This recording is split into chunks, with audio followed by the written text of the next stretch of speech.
Today we're beginning a new series that will last just for 3 weeks. Late in the summer, you all submitted questions of faith to us. And you submitted a lot of questions, and after a lot of prayer and discernment, we boiled them down to these 3, which honestly really encapsulated the core of several of the questions that you asked if we put them together.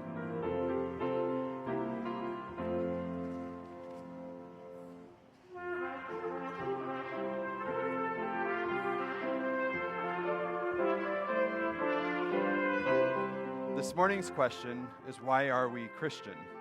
And the question came along with a handful of sub-questions.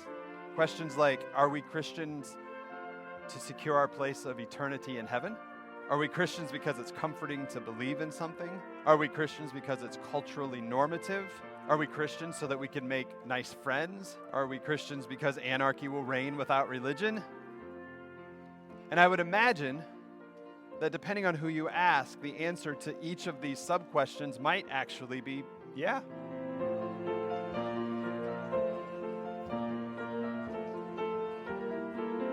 We live in a time and a place where nearly everything can be provided for us.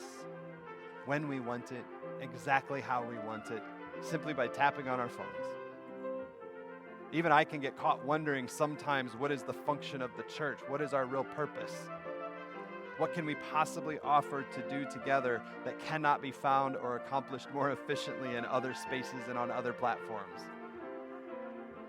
And I decided that there's not much we have to offer, but what we do have to offer is powerful beyond all the other things.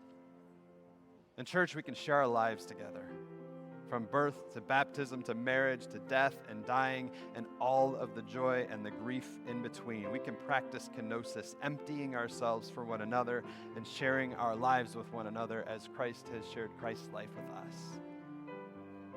In the church, we can tell stories. We can tell stories of God at work through history and in our present lives, and in telling these God-filled stories, we can make meaning of our own lives in light of the death and the resurrection of Jesus. And finally, in the church, we can remember. We can remember and we can remind one another that we are loved. And we can be forgiven for the times we have failed to love. And in our memories and in our forgiveness, we can go be love and forgiveness in a world that is longing for love